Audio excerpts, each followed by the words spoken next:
Sir, my feet are cold. They feel frozen. My legs, my hands, I can't move them. Son, these are the times that try men's souls. But sir, I have a family, a wife, a kid. I'm frightened. Son, these are the times that try men's souls.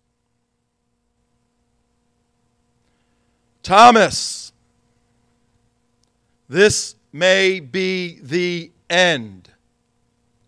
If we fail today, may God have mercy on our souls. General, these are the times that try men's souls. 236 years and 17 days ago, 600 miles north of where we stand, there was a moment in history that impacts every single person in this room today. You see, that event those years ago has established the fact that in this room today, there are no summer soldiers. There are no, in this room today, sunshine patriots. There is no doubt in my mind that you will not shrink from your duty when the call comes out as it is.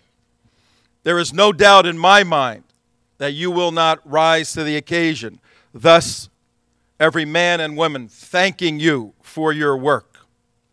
You see, tyranny, like slavery, is tough to defeat. But in this day and age, at this moment we face, tyranny is part and parcel of the challenge. Britain believed they had the power to tax and bind, and believed they had the power to tax and bind in all cases. If that sort of binding is not slavery, said Thomas Paine, then there is no definition for slavery anymore. On November 6th, it was a cold, frozen day, even in Palm Beach County in Florida, where I live. But yet, patriots took one frozen foot in front of another. And those of you here who experienced the depression and the defeat and the discouragement of that day, and horrible as it is, you found it within yourselves to make it to this room on this day at this moment. There are no summer soldiers or sunshine patriots in this room. You know these are the times that try men's souls. You're here because you know beyond a shadow of a doubt that this is the greatest country on the face of the earth that has ever existed in mankind. That is not hyperbole. That is not overstatement. That is an understatement. We have been the most benevolent, the most gracious, the most friendly. Do you realize there are 24 military cemeteries in foreign lands as we speak? Over 125,000 Americans are buried in foreign lands defending the freedom of others. The next time some wise ass from Europe, some European socialist, or some wise ass American socialist condemns and denigrates the United States of America, tell that person to go to hell.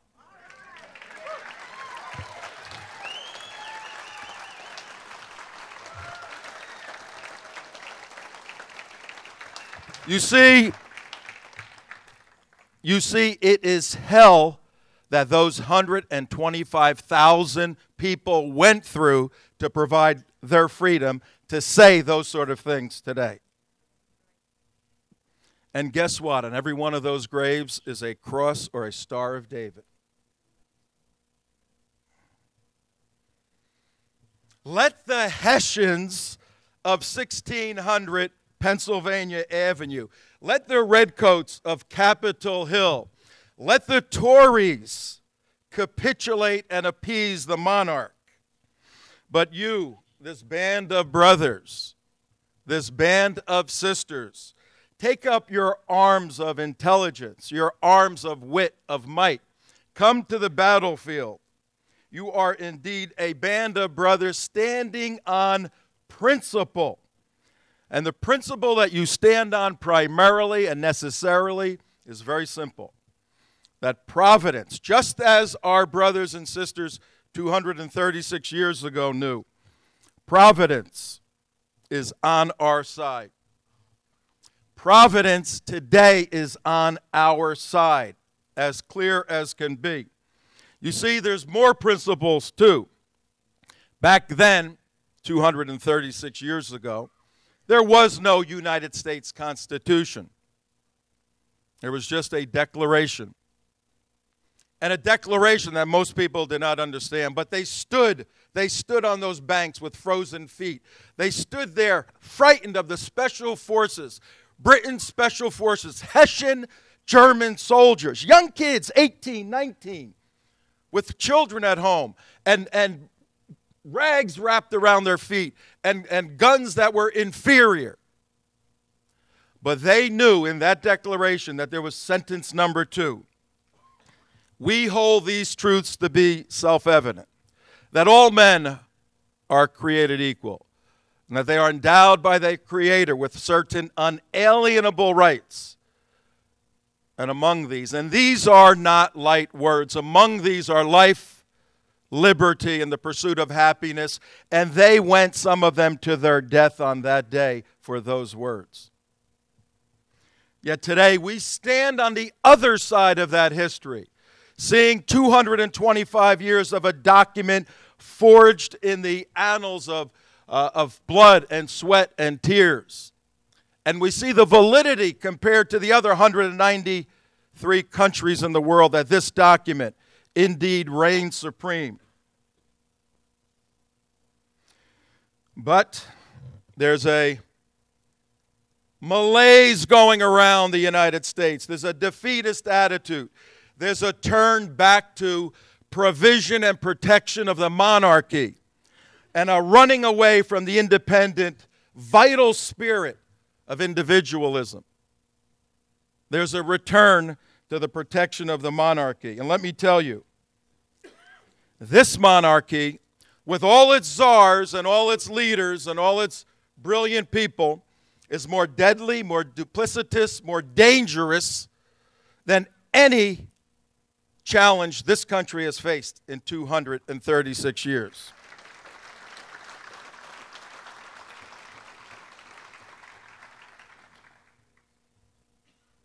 My friends, sadly, many in the United States have elevated Rex over Lex. That is to our demise. They have relegated Rex, the king, over Lex, the law, to our demise. Once upon a time, there were a unified people that determined that independence is not rooted in foreign law.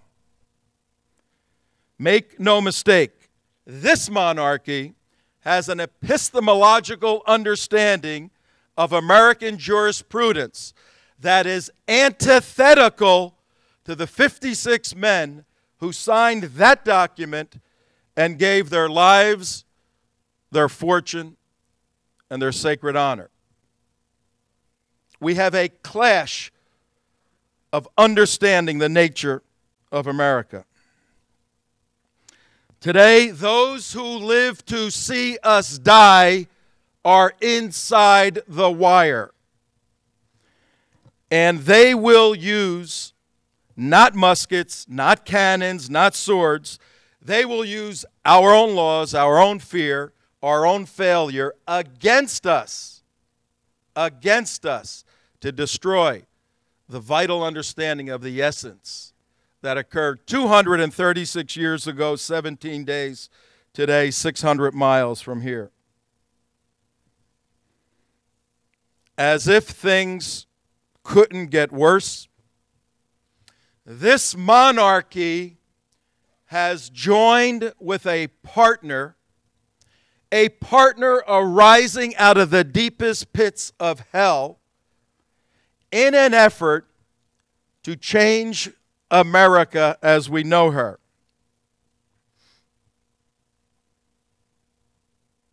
The fact of this partnership was ratified on September 25th, 2012, at that symbolic building in Midtown, New York, where 193 nations gathered. And the monarch spoke that day, as my colleague Frank said earlier, and made a statement that must shake every fiber in your being. The monarch made a statement that says the future of America does not belong to those who disrespect the Prophet of Islam. That understanding of those words in that symbolic building in front of 56 Islamic nations was a shot over our bow.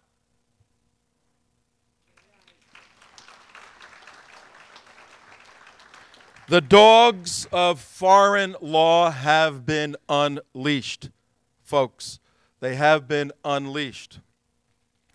Today, the crossing of the Delaware, the clash with the Hessians. Today, our Normandy, and this is critically important, our Normandy must be fought primarily. This battle today of the monarch joining with an ideology out of the pit of hell to change what America is all about must be primarily fought on bended knee.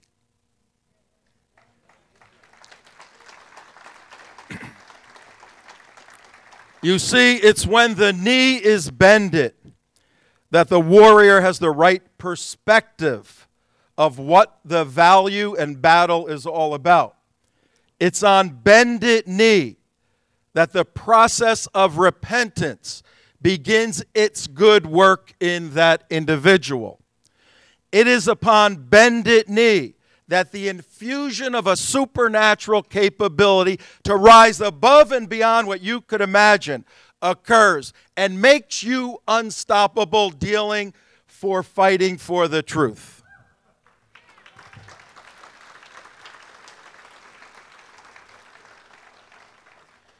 It is also upon bended knee that you will confront those who stand in their hubris, basing their power, their strength in the vacuous, vaporous concept of a fleeting power, a fleeting strength. When confronted with the truth, they will stand tall in their failure as you, on bended knee, move forward in the battle. Critically important. And on 236 years ago, 17 days today, 600 miles from here, let that battle at Trento, that was the beginning of the end. Let that battle establish in each of us the fact that we now need to recognize that today we begin on this unique day, the 12th of January, 2012, on a little beach, 13th. Is it the 13th? Today's the 13th. Oh, 2013. 2013.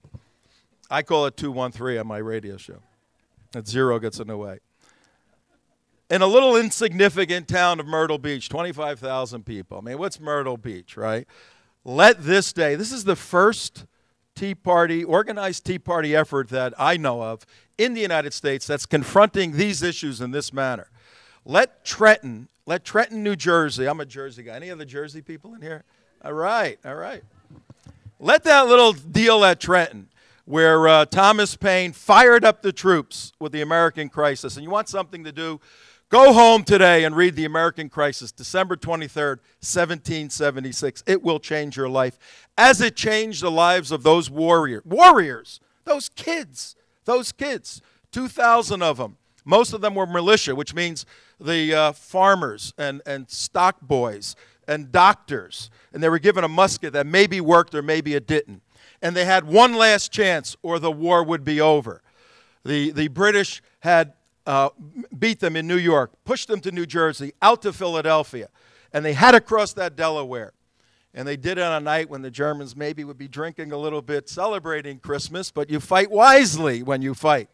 But let that day, 236 years ago, plus 17 days, on this day, January 12, 2013, let this day be the beginning of the end of this monarchy, and let freedom reign from this room throughout this whole country, because it can be done by people who bend their knee and fight real hard. Thank you very much. See you around.